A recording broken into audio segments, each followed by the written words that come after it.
Everyone, welcome back to my channel. आज हम लोग बीएड 2026 का सिलेबस देखने वाले हैं। इसके साथ ही आप लोगों का माइनस मार्किंग होता है या नहीं और आपका एग्जामिनेशन 2026 में कब होने वाला है ये भी हम आगे देखने वाले हैं। तो देखिए, ये आप लोगों का 2026 का सिलेबस है और आप लोगों का सिलेबस 2025 के अकॉर्डिंग ही रहने वाला है। कोई भी सिलेबस में चेंजेस नहीं की गई है, ठीक है। अब यहाँ पे अगर हम बात करें माइनस मार्किंग की, तो आप लोगों का प्री बीएड या प्री डीएलएड के एंट्रेंस एग्जामिनेशन में माइनस मार्किंग नहीं होता है। आप लोगों का 100 नंबर का क्वेश्चन पूछे जाता है। आप 100 में से 100 क्वेश्चन अटेम्प्ट कर सकते हैं।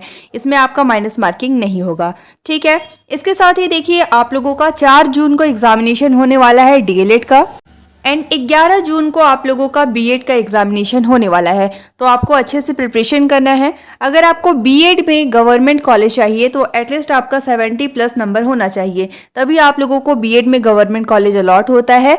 और अगर आपको प्राइवेट कॉलेज में एडमिशन लेना है तो एटलीस्ट आपका नंबर 60 प्लस होना चाहिए, तभी आपको अलॉट होता है। तो आप लोगों का कट ऑफ हमेशा हाई जा रहा है, इसलिए बेटर है कि आप लोग अच्छा नंबर स्कोर करें और अपने मन पसंदीदा कॉलेज में एडमिशन ले।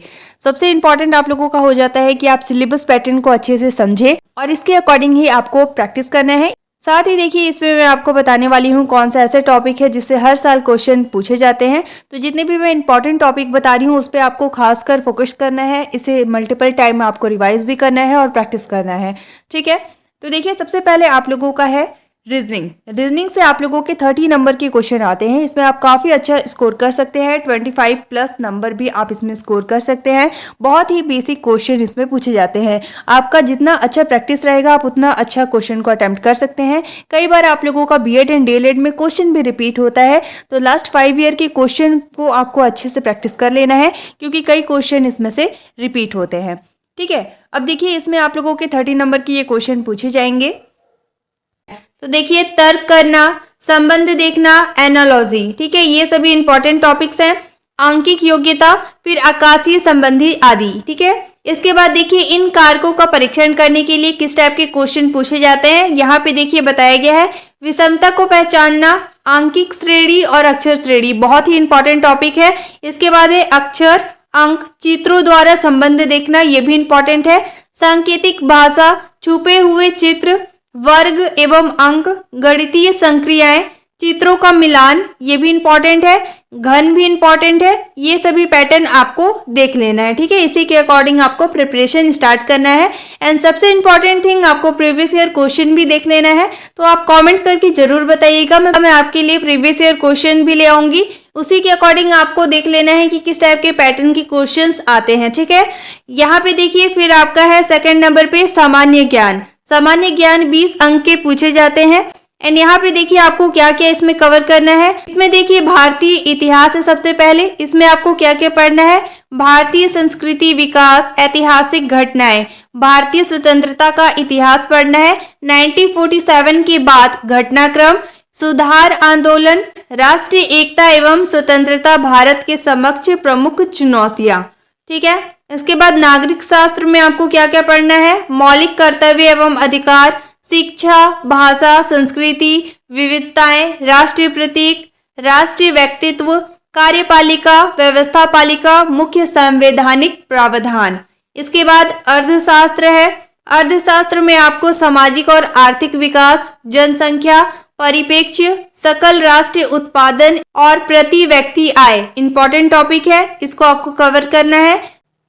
शिक्षा का बजट, राष्ट्र एवं राज्य नियोजन प्रक्रिया, कृषि, ग्रामीण विकास, औद्योगिक एवं व्यापारिक विकास, भारतीय अर्थव्यवस्था, बैंक प्रणाली, रोजगार समस्या, वर्तमान आर्थिक घटनाक्रम। इसके बाद भूगोल में देखिए हमारी पृथ्वी, प्राकृतिक संसाधन, पर्यावरण चेतना, वनस्पति एवं प्रणाली समूह, मिट्टी और उसके प्रकार, इंपॉर्टेंट टॉपिक है ये। भारत के राज्य, उनकी भौगोलिक स्थितियां, ठीक है, तो ये सब आपको कवर करना है। इसके बाद है सामान्य विज्ञान। इसमें देखिए मुख्य आविष्कार एवं आविष्कारक, जन विज्ञान आंदोलन, स्वास्थ्य विज्ञान एवं जनसंख्या चेतना, जीवन की गुणवत्ता। इसके बाद देखिए खेल और शिक्षा, योग शिक्षा, मूल शिक्षा, भारत के विभिन्न शिक्षा के संबंध, आयोग व शिक्षा नीतियों की समीक्षा, औपचारिकता शिक्षा, पूर्ण साक्षरता, अभियान, सतत शिक्षा संबंधी रिपोर्ट्स, शैक्षिक तकनीकी, विभिन्न नवाचार प्रोजेक्ट और शिक्षा में प्रयोग, शिक्षा का लोक व्यापीकरण, प्रारंभिक शिक्षा का लोक व्यापीकरण, सबके लिए शिक्षा, जिला प्राथमिक शिक्षा कार्यक्रम, सर्व शिक्षा अभियान, राष्ट्रीय पाठ्य चर्चा की रूपरेखा 2005, ये आपका इम्पॉर्टेंट टॉपिक है।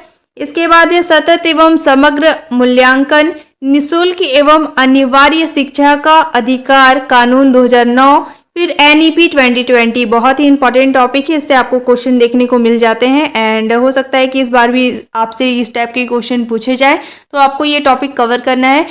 आपको इसमें से ऑलमोस्ट टॉपिक को कवर करना है, जो मैं बता रही कि बहुत ज़्यादा इंपॉर्टेंट है उसको आपको अच्छे से पढ़ लेना है, ठीक है। राष्ट्रीय अध्यापक शिक्षा परिषद, राष्ट्रीय शैक्षिक अनुसंधान और प्रशिक्षण परिषद, राष्ट्रीय शैक्षिक योजना एवं प्रशासन विद्यालय, राज्य शैक्षिक अनुसंधान और प्रशिक्षण परिषद, दूरस्थ शिक्षा, संचार माध्यम, खेलकूद एवं योग एवं उपलब्धि शाला, स्वच्छता एवं शाला प्रबंधन। तो ये सारे टॉपिक को आपको कवर करना है, ये आपका सामान्य ज्ञान का टॉपिक है, ठीक है। एंड ये आपका टोटल 20 मार्क्स का पूछा जाएगा। इसके बाद देखिए ये है आपका शिक्षण अभिरुचि, इसमें आप चाहे तो काफ़ी अच्छा स्कोर कर सकते हैं। 30 नंबर के ये पूछे जाएंगे, ये आपका स्कोरिंग सब्जेक्ट होता है। इसमें देखिए बच्चों के लिए आपका रिस्पॉन्स कैसा होता है, बच्चों के लिए आपका जो रिस्पॉन्स है वो हमेशा पॉजिटिव होना चाहिए, उनके साथ आपका अप्रोच कैसा होगा ये देखकर आपको आंसर करना होता है। काफ़ी अच्छा नंबर आप इसमें स्कोर कर सकते हैं, ठीक है।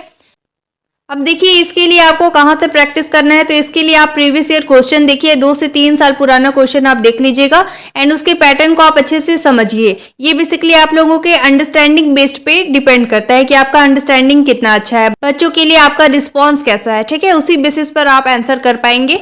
एंड यहाँ पे देखिए इसमें आपको क्या क्या कवर करना है। बच्चों के प्रति अभिव्यक्ति, आप उनके प्रति कैसा रिस्पॉन्स रखते हैं, अनुकूलन की योग्यता, व्यवसाय संबंधी सूचनाएं, व्यवसाय में रुचि का परीक्षण कथनों की सहायता से किया जाएगा। अब आगे हम देख लेते हैं। फिर यहाँ पे देखिए शिक्षा शास्त्र से संबंधित प्रश्नों में 11 से 17 आयु के बच्चों के शैक्षिक मनोविज्ञान और उनके सीखने और सिखाने की प्रक्रिया आदि की जानकारी पर आधारित रहेंगे ये क्वेश्चन। जैसे मान लीजिए आप एज अ टीचर कहीं स्कूल में जाते हैं और बच्चे आपके साथ कैसा ट्रीट करते हैं। अगर कोई बच्चा है जो आपको अच्छे से पढ़ाने नहीं दे रहा है, आपको बहुत ज़्यादा डिस्टर्ब कर रहा है, तो उनके लिए आपका क्या रिस्पॉन्स रहेगा, ठीक है। इस टाइप के क्वेश्चन बेसिकली पूछे जाते हैं। अगर कोई बच्चा पढ़ने में इंटरेस्टेड नहीं है तो उन्हें आप किस तरीके से ट्रीट करेंगे, ठीक है। तो इस टाइप के क्वेश्चन बहुत ही ईजी क्वेश्चन होते हैं, ये बेसिकली आप लोगों के अंडरस्टैंडिंग बेस्ड क्वेश्चन होते हैं एंड आप इसमें काफ़ी अच्छा स्कोर भी कर सकते हैं। फिर आपका यहाँ पे बताया गया है कि शैक्षिक मनोविज्ञान और उनके सीखने और सिखाने की प्रक्रिया आदि की जानकारी पर यह आपका क्वेश्चन रहेगा। इस विषय की तैयारी करते समय बच्चों की व्यक्तिगत भिन्नताओं के बारे में समझ, उनकी आवश्यकताओं के आधार पर शिक्षण अधिगम प्रक्रिया का निर्धारण कर पाना, कक्षा में सीखने की प्रक्रिया को सफल बनाने हेतु एक बेहतर सुविधादाता के रूप में शिक्षक की भूमिका और विभिन्न प्रकार के कक्षागत अंतःक्रियाओं की जानकारी एवं आधुनिक शिक्षण प्रविधियों तकनीकों से संबंधित प्रश्न पूछे जाएंगे। ये बेसिकली आप लोगों के अंडरस्टैंडिंग बेस्ड ही रहने वाला है। इसके बाद देखिए हिंदी में आपके 10 नंबर के क्वेश्चन पूछे जाते हैं एंड इसमें भी आप चाहे तो काफ़ी अच्छा स्कोर कर सकते हैं। अब इसमें देखिए आपको क्या क्या पढ़ना है। वर्ण विचार, स्वर, व्यंजन, अक्षर, वर्तनी, लिंग, वचन, बहुत ही इंपॉर्टेंट टॉपिक है। ये सारे आपको काफ़ी अच्छे से कवर करने हैं।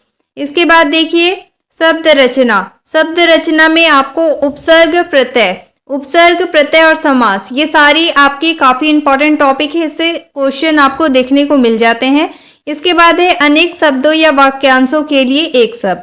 इसके बाद देखिए शब्द विचार, इसमें आपकी तत्सम, तद्भव बहुत ही इंपॉर्टेंट है। देशज और विदेशी, ये भी आपके काफ़ी इंपॉर्टेंट टॉपिक है, इससे भी आपको क्वेश्चन देखने को मिल जाते हैं।